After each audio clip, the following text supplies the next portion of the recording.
Olá a todos e bem-vindos ao Sem Rastros. Eu sou a Luciana e aqui eu conto a história de pessoas desaparecidas.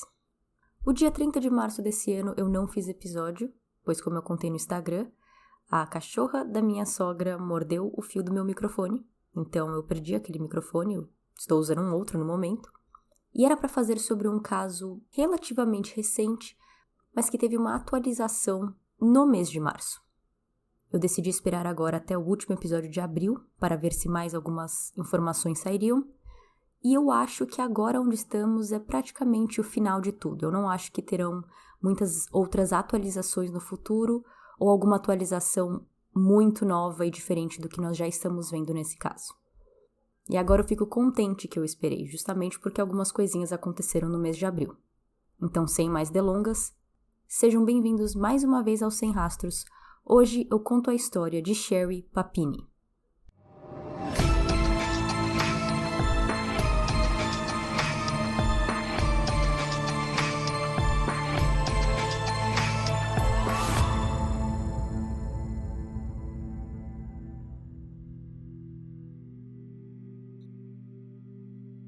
Nossa história começa no dia 2 de novembro de 2016, na cidade de Redding, na Califórnia. Keith Papini chegou em casa cansado do trabalho, o que é comum para qualquer trabalhador, mas nunca cansado bastante para sua família. Ele tinha o estereótipo mor de uma família americana de comercial de margarina. Brancos, loiros, pai trabalhador e mãe que fica em casa e cuida dos filhos. Keith e sua esposa Sherry se conheceram na 7ª série. Ele tinha sido o primeiro beijo dela. Eles se desencontraram depois da escola, cada um foi viver uma vida. Sherry até chegou a se casar com outra pessoa, mas ela e Keith se reencontraram e foram morar juntos antes mesmo do divórcio de Sherry ser finalizado. Durante todo esse tempo em que eles estavam separados, Keith guardou todas as cartinhas e memórias deles juntos da época de escola. Keith e Sherry se casaram em 2009 e estavam vivendo uma vida de conto de fadas para os dois. Todos os dias eram os mesmos para aquela família. Keith saía para trabalhar de manhã e se despedia de sua esposa e seus 2 filhos, um menino de 4 anos e uma menina de 2. Ao voltar para casa no final da tarde, era recebido com muito amor, gritos de papai pelos seus filhos e um beijo de sua esposa. Mas isso não aconteceu naquele dia, naquele 2 de novembro de 2016. Keith chegou em sua casa às 5 da tarde e ela estava em completo silêncio.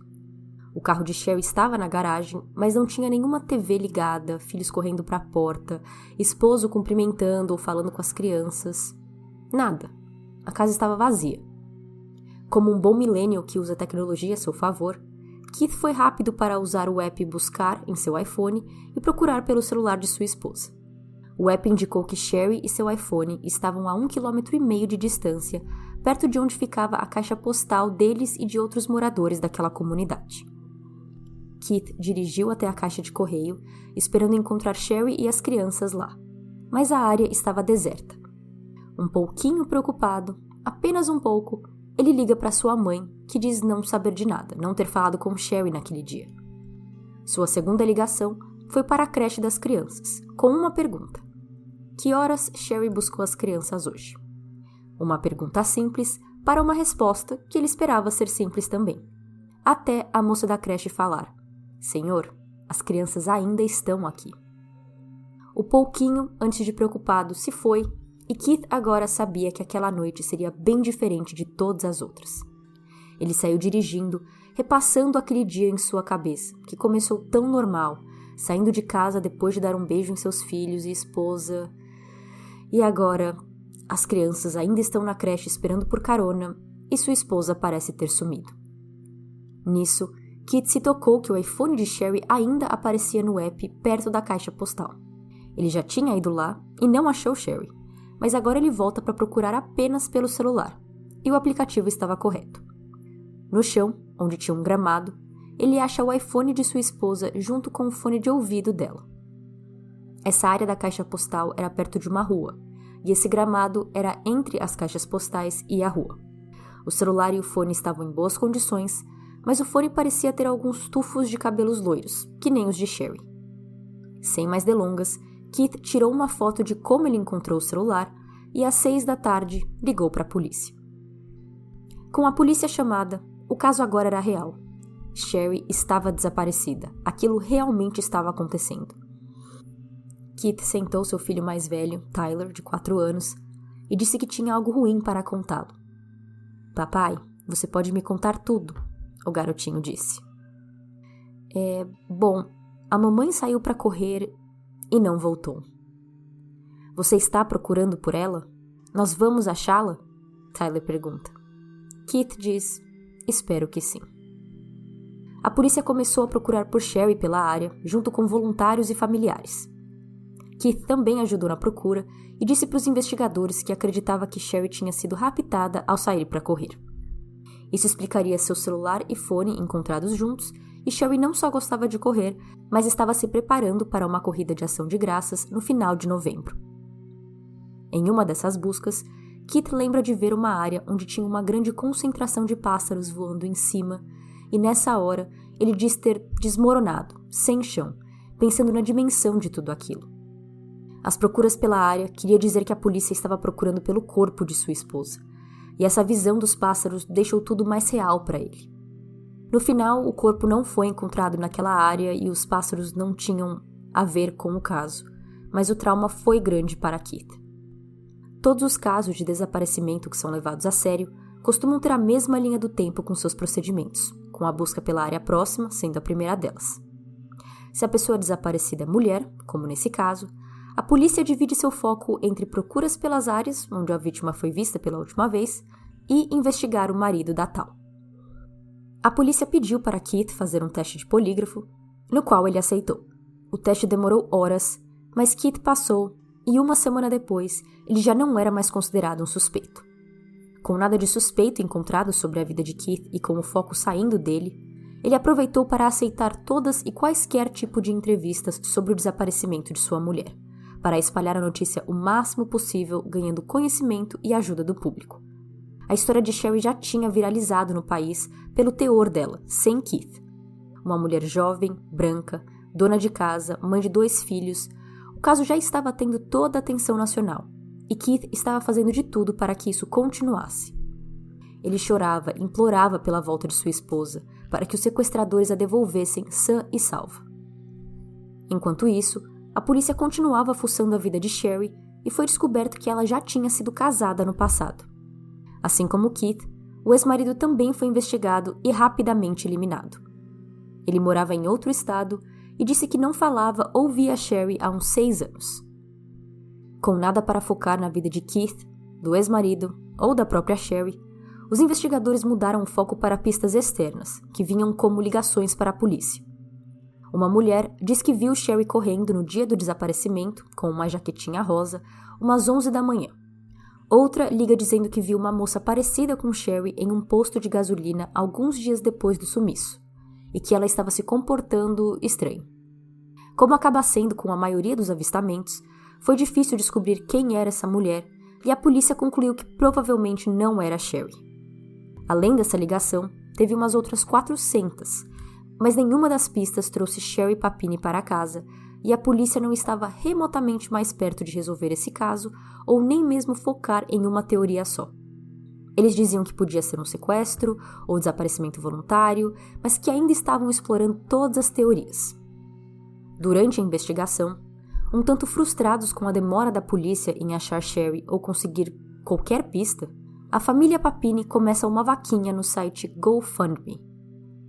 A legenda dizia: amigos, família e comunidade, por favor nos ajude a arrecadar dinheiro para trazer Sherry para casa em segurança.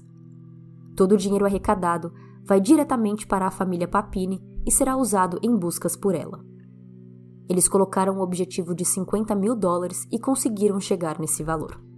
Do nada, aparece um doador anônimo, nesse site, dizendo que ele pagaria pelo valor do resgate para Sherry voltar para casa.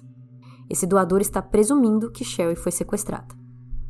Sua carta dizia: essa carta é para a pessoa que tem Sherry.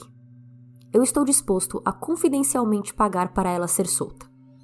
Eu sou um visitante na cidade de Redding e fiquei sabendo do desaparecimento de Sherry e quero que ela volte para sua família. Eu estou disposto a pagar o que quer que você tenha em sua cabeça e deposito onde você achar mais seguro para que não seja descoberto.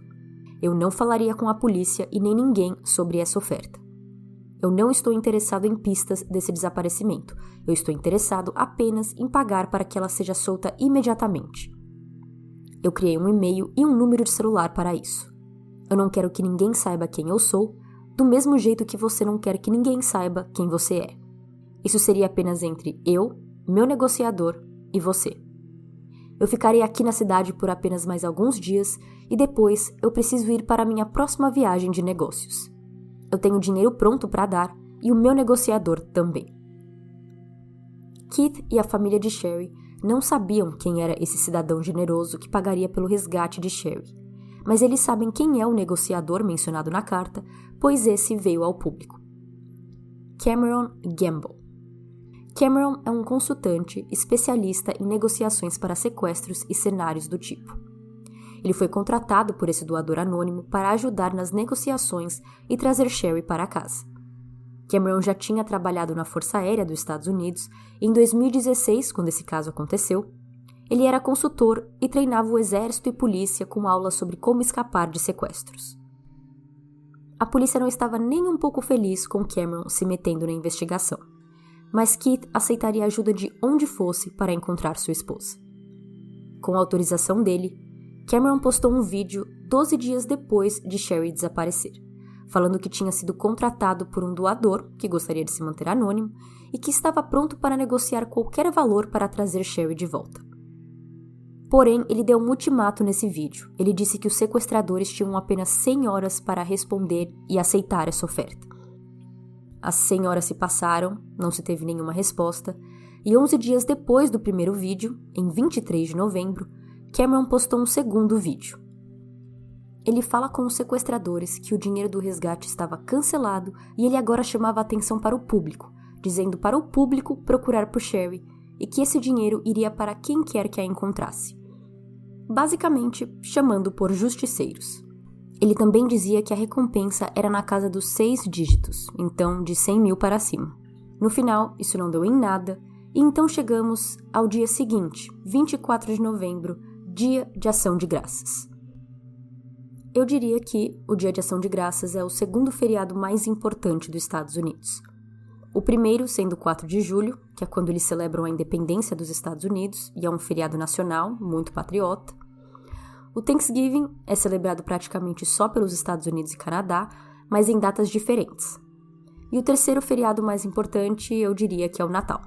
Mas esse já é mais um feriado global, enquanto 4th of July e Thanksgiving são nacionais. Sherry desapareceu em 2 de novembro. O Dia de Ação de Graças é comemorado na última quinta-feira do mês de novembro, que em 2016 caiu no dia 24. 3 semanas haviam se passado desde que Sherry sumiu. A investigação seguia, Keith continuava procurando pela esposa e participando de programas, pedindo ajuda publicamente e recebendo o apoio de sua família e filhos. Cada dia que passava era um dia com um pouco menos de esperança do que no dia anterior. Keith acordou em 24 de novembro, o 22º dia desde que sua esposa desapareceu, e foi se barbear. A vida podia estar numa espécie de pausa, mas um senso de normalidade precisava continuar a ser seguido. Ele tinha uma espécie de vigília planejada para aquela tarde, onde os participantes iriam soltar bexigas amarelas no ar, pedindo o retorno de Sherry. Enquanto se barbeava e se preparava para o evento, seu celular tocou. Ele chegou atrasado para atender e a ligação caiu na caixa postal. Mas ele nem teve tempo de clicar no número para ligar de volta, quando seu telefone fixo tocou. Keith atende e do outro lado da linha, uma mulher gritava seu nome sem parar. E não qualquer mulher. Sherry. Os gritos estavam longe, e isso era porque não era Sherry no telefone, e sim um policial.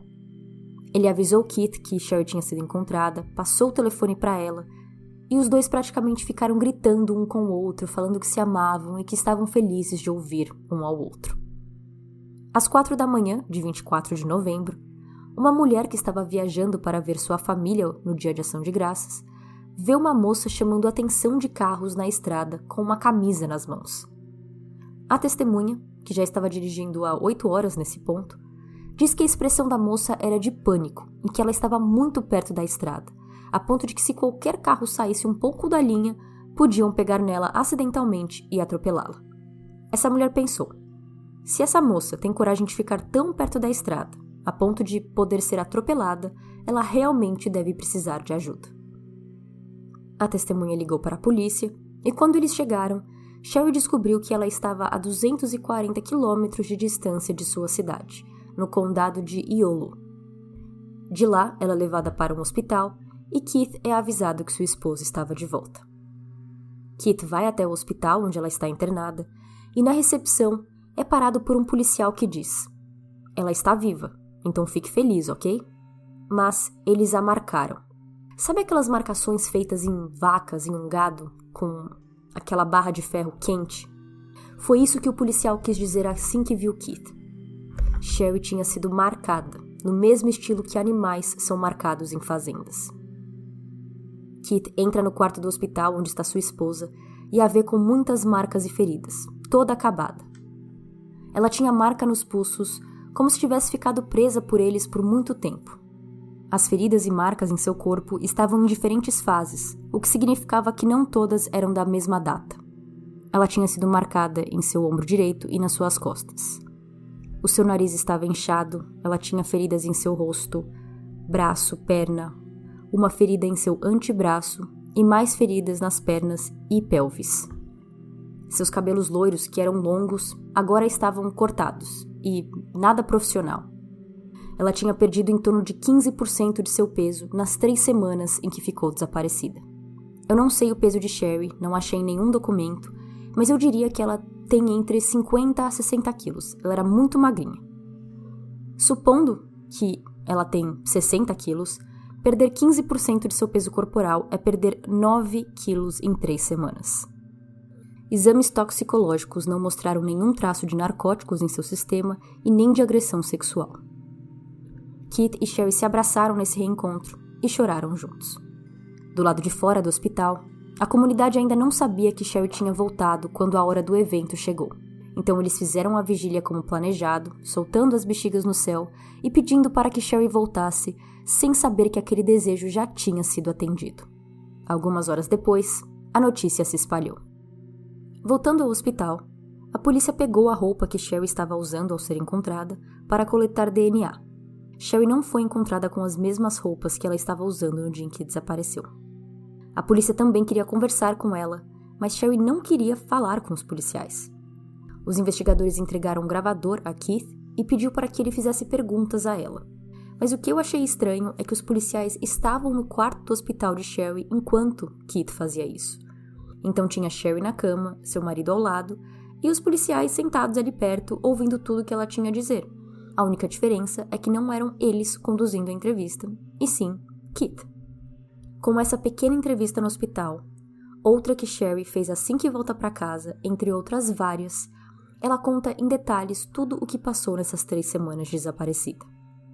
Na manhã de 2 de novembro de 2016, Sherry acordou, levou os filhos à creche, voltou, deu uma limpada e organizada na casa e aproveitou a quietude para embrulhar o presente de Natal que já tinha comprado para o seu marido. Às 11 da manhã, ela mandou uma mensagem de texto para ele, perguntando se ele poderia ir para casa almoçar com ela.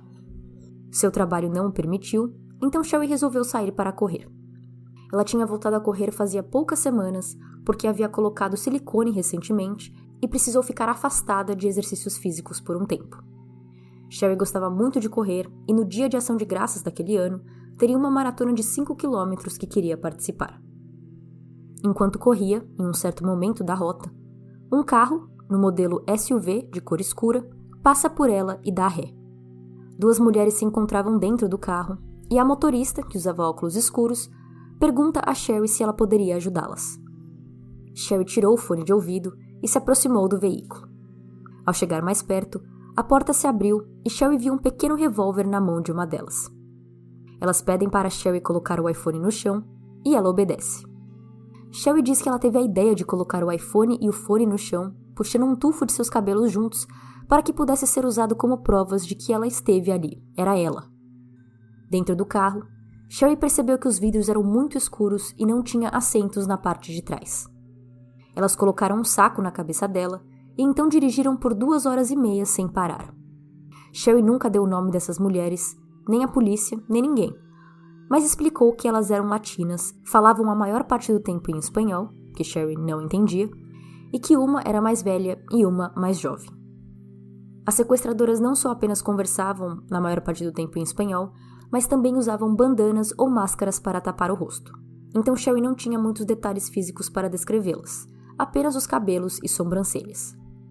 A velha tinha entre 40 e 50 anos, cabelos castanhos lisos, orelhas furadas e um sotaque latino muito forte. A jovem, entre 20 e 30 anos, tinha cabelos castanhos enrolados, de menor estatura que a velha, e sobrancelhas grossas. Continuando, as 2 horas e meia de viagem de carro passou e o saco foi tirado da cabeça de Sherry.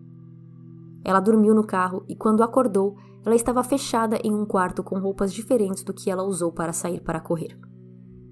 Suas mãos estavam amarradas com zip ties e ela tentou se desvencilhar deles, até fazendo aquele movimento popular que faz parecer fácil tirar um zip tie, mas com ela falhou. Esse movimento é aquele que você junta as mãos na frente do corpo, como se estivesse rezando, e com força faz um movimento para baixo, para tentar estourar os zip ties do pulso, mas Sherry não conseguiu. Com a boca, ela começou a morder o plástico e enfim conseguiu se soltar, mas não sem antes machucar a boca no processo. Ela corre para a porta que, surpresa, estava trancada. Em cima da cama tinha uma pequena janela, então ela sobe na cama, tenta olhar para fora, mas não dava para ver nada, pois as sequestradoras tinham tapado com tábuas. Sherry tira as tábuas com facilidade da janela, mas não sem fazer barulho. Isso chama a atenção das mulheres que correm para dentro do quarto. Esse mau comportamento de Sherry fez as 2 mulheres baterem nela como castigo. Sherry diz que não lembra com o que e nem exatamente onde bateram nela, mas ela depois acordou com dores fortes nas costas e cabeça. Com a tentativa de fuga, as sequestradoras prenderam Sherry com correntes. Esperta e magra, ela tentou escorregar as correntes para baixo de sua cintura, pelas coxas e pernas, mas as mulheres perceberam e apertaram a corrente um pouco mais. A corrente ficava na cintura, aí tinha uma extensão que prendia em um braço e então na parede do quarto. O comprimento permitia a Sherry viajar dentro do quarto, menos até a porta. Ela não conseguia chegar perto da porta em relação a onde a corrente ficava presa na parede. Pelas próximas 3 semanas, Sherry conta que foi torturada. A mais velha era claramente a líder e tratava a Sherry muito mal. A jovem obedecia à velha, mas era um pouco mais boazinha. Sherry até disse que teve a impressão de que a jovem estava ali relutante, contra sua vontade. Sherry recebia comida uma vez por dia, sempre ruim. A maioria das vezes era arroz, maçã ou algo bem básico. Ela também disse que foi lhe dada uma garrafa de água, mas não explica se foi uma por dia, uma durante as 3 semanas, uma a cada tantos dias, enfim. Sem saber onde estava, Sherry descreveu o que via e ouvia durante aqueles dias. Estava frio e quase toda a noite chovia. As sequestradores tocavam música do gênero mariachi o tempo inteiro, no qual Sherry não gostava. Elas também assistiam muito à TV. Ela acredita que tinha uma lareira ou fogueira na casa onde ficou, porque conseguia sentir o cheiro de fogo e ouvir aqueles estalos que a madeira faz. Com alguns dias de sequestro, Sherry rasgou um pedaço de sua roupa e enrolou em seu braço para parecer que ali ela estava segurando sua filha de 2 anos, fingindo que era sua filha. Sherry diz que tentava se exercitar todos os dias para manter um senso de rotina e normalidade, mas que mesmo assim não conseguia entender o passar dos dias e qual dia era qual, porque ela dormia muito. Os detetives perguntaram a ela como ela conseguia se exercitar sem fazer barulho, já que ela estava presa pela corrente, e Sherry diz que ela colocava a corrente e os cabos entre as suas pernas e apertava para não fazer barulho. Continuando, Sherry diz que só tomou banho 2 vezes durante essas 3 semanas e que a primeira vez foi dolorido, porque ela ainda tinha marcas da marcação em sua pele. Nesses 2 banhos, a mulher mais velha ficava na porta, enquanto a mais jovem ficava atrás dela. Ela não olhava para elas no rosto, porque as mulheres mandaram ela não olhar. Sherry tentou bater na jovem com alguma coisa que estava no banheiro, que ela não se lembra o que era, mas que da próxima vez ela entrou no banheiro e não tinha mais nada lá. Não tinha espelho, não tinha onde pendurar toalha, não tinha nenhum acessório no banheiro inteiro. Ela lembra de se banhar com um sabonete para o corpo com cheiro de coco. Ela tentou conversar com a jovem nesse segundo banho, perguntando onde eu estou, por que eu estou aqui. Mas a jovem apenas disse: nós vamos te vender e o seu comprador é um policial. Isso explica por que Sherry não estava confortável em conversar com os policiais assim que chegou no hospital, no dia em que ela foi encontrada. Nessa segunda ocasião, Sherry tentou de novo machucar a jovem. Ela enfiou a cabeça da jovem dentro da privada. Nisso, Sherry escorregou e disse que cortou o pé. Nisso também, a sequestradora mais velha entrou, colocou alguma coisa em sua boca, que Sherry disse ser um líquido amargo, e que fez ela gaguejar e sentir que ela estava sufocando. No dia em que ela foi solta, ela disse que ouviu as duas mulheres na casa discutindo. Ela acredita ter ouvido um tiro e depois disse ter ouvido a mais jovem ir embora. Ela acredita ter ficado na casa sozinha por um tempo, porque ela gritou e nada aconteceu. Ela acaba dormindo e acorda quando a jovem volta e disse a ela que estavam indo embora. A jovem instruiu Sherry a colocar roupas que estavam na cama, colocou algo em sua cabeça, provavelmente um saco, e a desprendeu da corrente.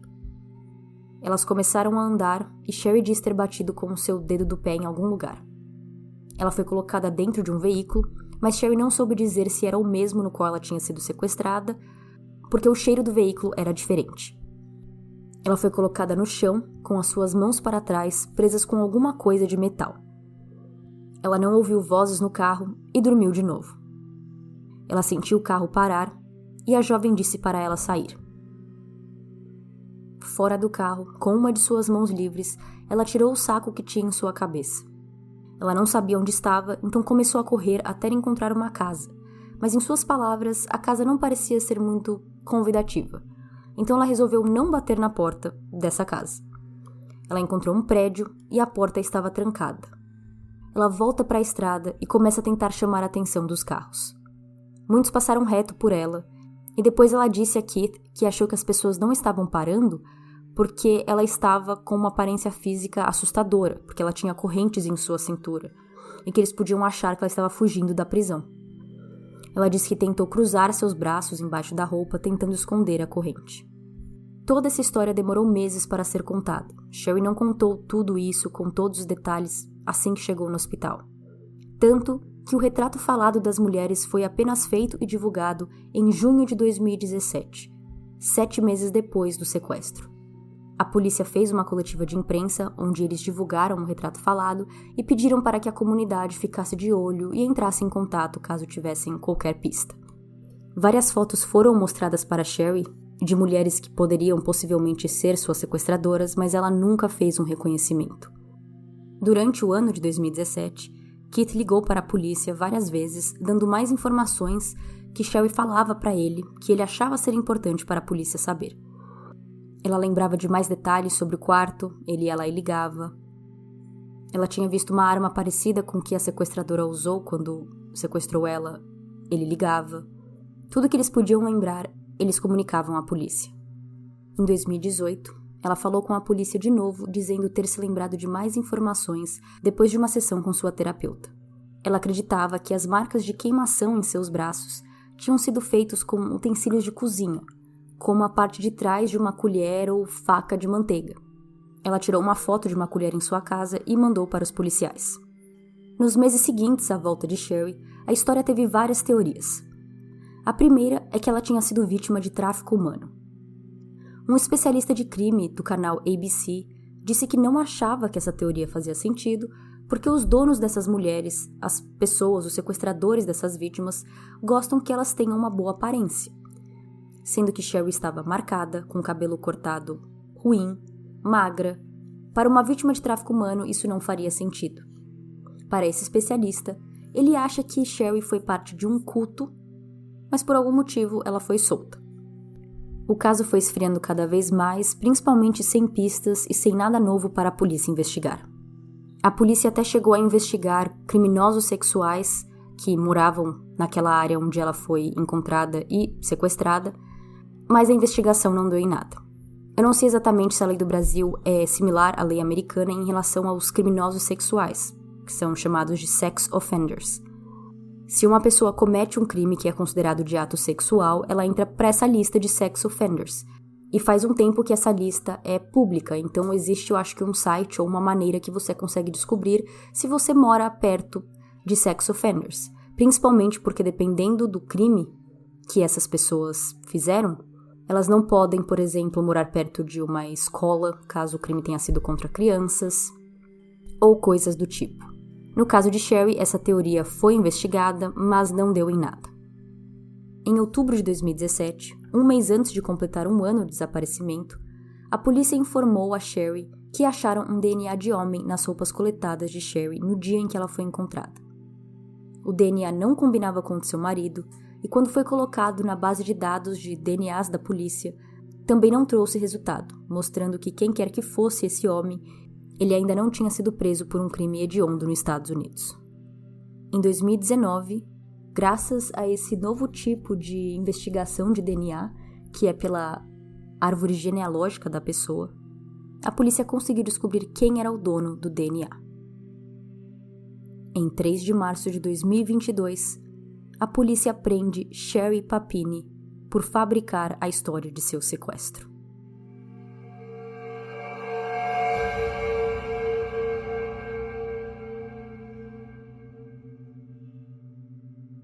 Quando Sherry foi encontrada, a centenas de quilômetros de distância de sua casa, com uma roupa diferente daquela que ela havia desaparecido, os policiais coletaram suas roupas no hospital para poder coletar DNA depois. Em 2017, eles encontraram DNA de homem nessas roupas, mas Sherry tinha dito que ela tinha sido sequestrada por 2 mulheres. O DNA não combinou com seu marido e quando foi colocado na base de dados de DNA dos Estados Unidos, também não teve nenhum retorno. Isso até 2019.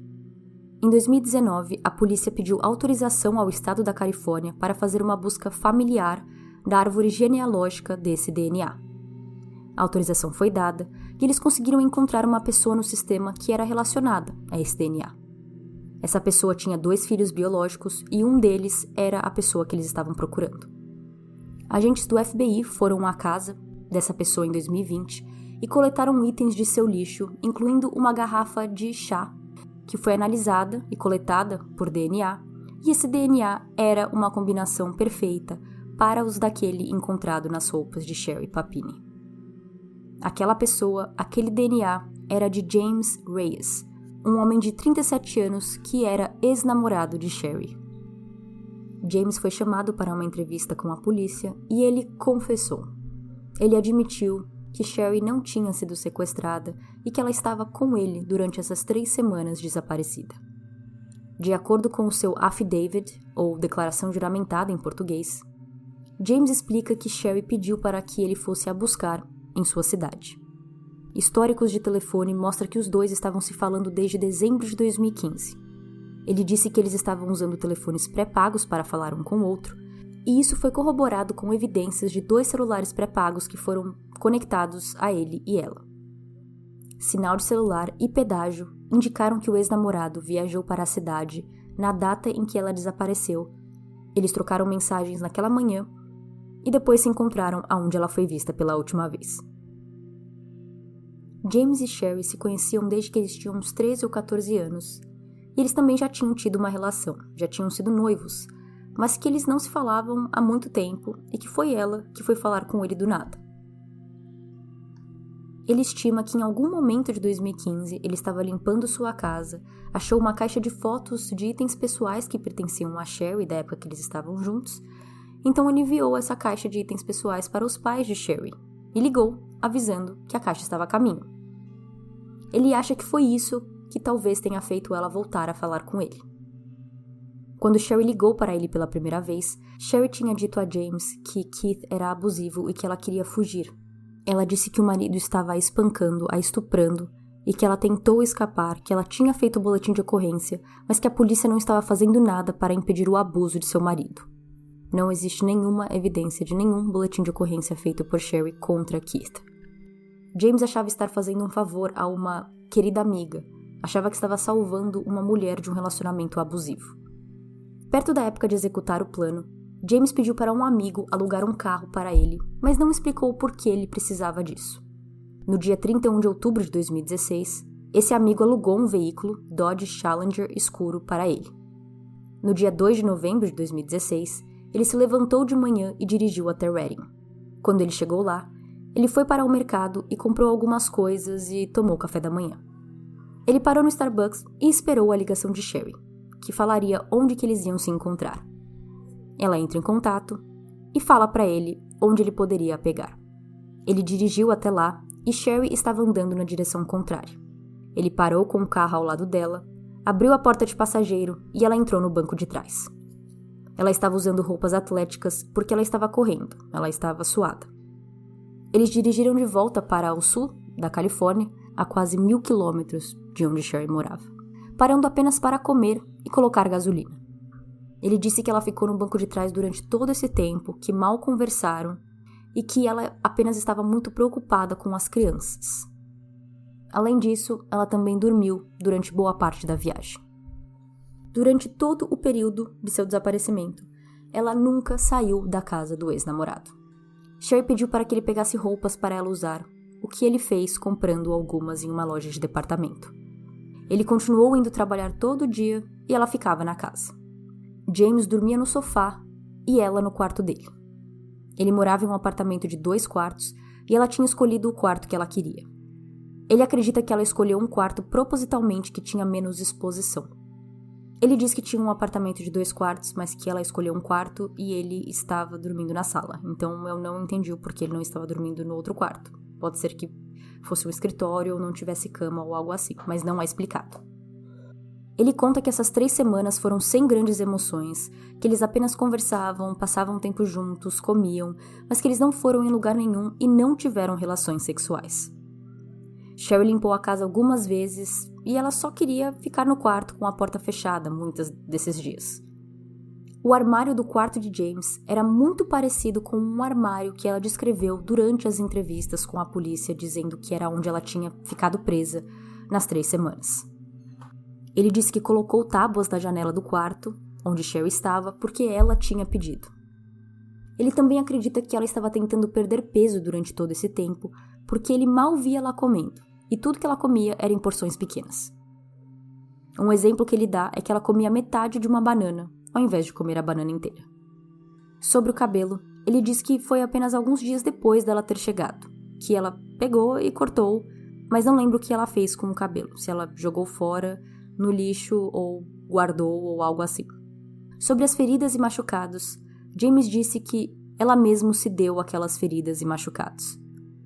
Ele deixa bem claro que nunca tocou nela, mas ele também fala que Sherry pediu para ele bater nela ou algo assim específico na perna dela, e ele disse que fez. Então ele chegou a encostar nela, só que foi a pedido dela.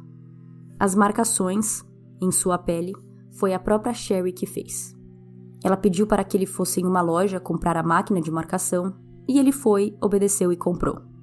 Ela só foi ter a ideia de fazer essas feridas nela, essas marcações, perto da hora que ela estava decidindo já ir embora para casa.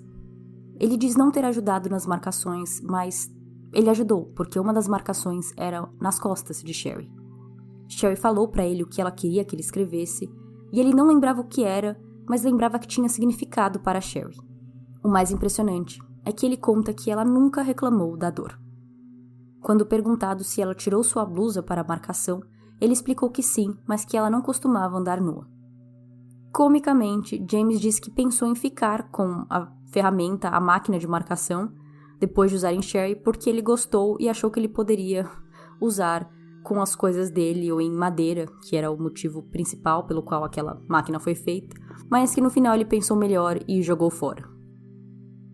A última vez que eles tinham se relacionado tinha sido em 2006. Ele não sabia das intenções de Sherry para essa viagem, mas ele achou que podia rolar algo entre eles. Ele não sabia quanto tempo Sherry planejava ficar longe de sua família ou qual era o plano final, mas que um pouco antes do dia de ação de graças, ela pediu para que ele levasse ela de volta para a cidade. Sherry disse que sentia falta de seus filhos e queria voltar. James faz a mesma coisa que fez 3 semanas antes. Ele pede para um amigo alugar um carro para ele e eles dirigem de volta. ela de novo ficou sentada na parte de trás do carro e eles dirigiram sem parar durante a viagem. Ele a deixou do lado da estrada, que não tinha nenhuma luz e era em um local remoto. Ele então voltou para sua casa, foi para um jantar de ação de graças na casa de sua tia e devolveu o carro alugado no dia seguinte e continuou com a sua vida. Sherry tinha uma mala com ela e durante essa viagem de volta para a cidade, ela usou esses itens para prender os seus próprios pulsos e tornozelos, incluindo uma corrente que ele tinha comprado para ela. Antes deles irem embora da casa do ex-namorado, Sherry colocou tudo em uma sacola, que poderia ser conectada a ela, e jogou fora em um lixão do lado de fora da residência dele. Como testemunha, o primo e a esposa do primo de James sabiam que Sherry estava ficando na casa dele. O primo disse que a viu 2 vezes. Uma vez, enquanto ele estava dirigindo, ele a viu pela janela, e quando ela percebeu, ela fugiu para dentro da casa. E a segunda vez foi quando ele foi lá, bem tarde da noite, o que era normal para ele fazer, mas que ele esqueceu que Sherry estava lá e entrou pela porta de trás. Quando ele entrou, ele viu Sherry na sala e ela correu para o quarto. James pediu para que o primo fosse embora e confessou ao primo de que ela estava machucando ela mesma, que Sherry tinha pedido para ele dar um soco na cara dela, mas que ele se recusou, e que ela tinha cortado seu cabelo e propositalmente batido sua cabeça na banheira e no chão do banheiro. Ele também comentou com sua mãe que Sherry estava ficando na casa dele, mas não compartilhou mais detalhes porque ficou preocupado com seu envolvimento nessa história, porque até então ele achava que estava ajudando uma amiga. James não se tocou que podia se meter em problemas até começar a ver a história dela, com alegações de que ela tinha sido sequestrada. Ele disse que não iria atrás da polícia, mas que se a polícia fosse atrás dele, ele iria contar tudo o que aconteceu, que foi o que ele fez. Ele também disse que nem sabia que tinha uma recompensa para quem achasse Sherry até muito depois de que tudo isso tinha acabado. A polícia sabia que James estava contando a verdade, não só pelo seu DNA, que foi encontrado em Sherry e não tinha motivo nenhum para ser encontrado em Sherry, ao menos que ela tivesse visto ele, mas ele também deu detalhes sobre algumas feridas que não tinham sido mostradas ao público, entre outras partes, como o seu primo como testemunha, e outras partes da história que a polícia conseguiu corroborar. Histórico de telefone mostrou que o ex-namorado e Sherry estavam em contato usando seus próprios números por quase 30 vezes entre dezembro de 2015 e março de 2016. No calendário de trabalho de James, mostrou que ele estava de folga no dia 1 e 2 de novembro, e que esses não eram seus dias de folga normais. Também foi encontrado provas de que o amigo tinha alugado o carro para ele. Além do armário, que Sherry descreveu e era parecido com o armário que James tinha em sua casa, também tinha uma mesa que ela disse ter sido amarrada e marcada, que era parecida com uma mesa que estava em um post do Facebook do irmão de James. E quando falaram com James, ele disse que aquela mesa tinha pertencido a ele antes. Em agosto de 2020, depois de já ter falado com o namorado, a polícia chamou Sherry de novo para um interrogatório e eles explicaram para ela que sabiam que o DNA era de seu ex-namorado, que eles tinham conversado com ele, mas mesmo assim, Sherry continuou falando que ela tinha sido sequestrada por 2 mulheres latinas e que não tinha nada a ver com o ex dela. Porém, depois dessa entrevista, ela tentou entrar em contato com ele em setembro e em outubro, nos meses seguintes a esse interrogatório. Nessa entrevista, Keith estava dentro da sala de interrogatório com ela. Eles mostraram foto da mesa que ela tinha dito ter sido marcada, e ela disse lembrar, e eles então contaram que aquela mesa era da casa do ex-namorado. E ela disse que não tinha certeza, mas que parecia. A polícia mostrou várias fotos da casa de James, da mesa, do armário. E para alguns itens, como a mesa, ela dizia, sim, parece que é. E para outros itens ela falava, não é bem assim, não era exatamente desse jeito. Mas depois de mostrar todas as fotos, eles explicaram de onde tinham vindo aquelas fotos, que era da casa de James. Parece que ela respondeu, meu Deus. Os investigadores então perguntam se ela queria que o marido continuasse na sala.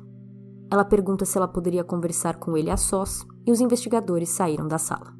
Quando eles voltam, eles dizem diretamente que tinham achado o DNA do ex-namorado em sua roupa e ela disse não, ele não tem nada a ver com isso.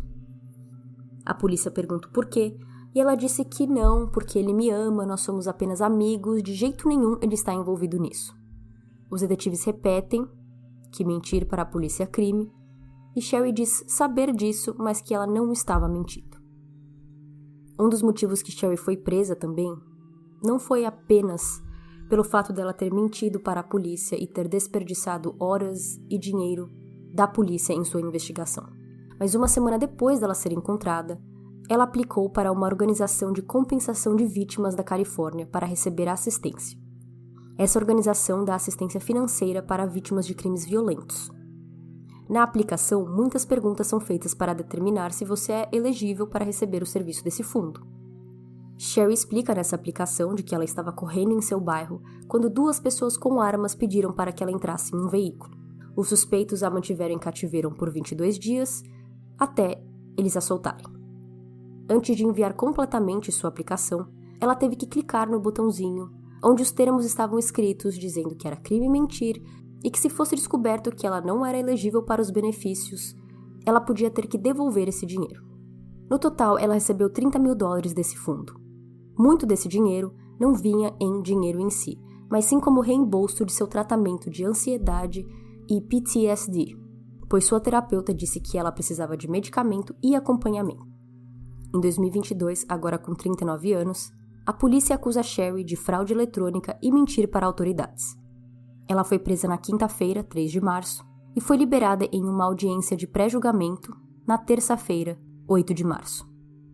A farsa de sequestro custou ao condado onde ela morava, aos contribuintes estaduais e federais, mais de $200.000, de acordo com os promotores. Sem contar também sobre o dinheiro que eles conseguiram arrecadar na vaquinha online. Dos $50.000 que eles conseguiram arrecadar, $11.000 foi usado para Sherry e Keith pagarem dívidas de cartões de crédito. Falando em Keith, não acreditado que ele sabia sobre o que sua mulher ia fazer, nem que ele estava ajudando ela de alguma maneira ou que ele se beneficiou com isso.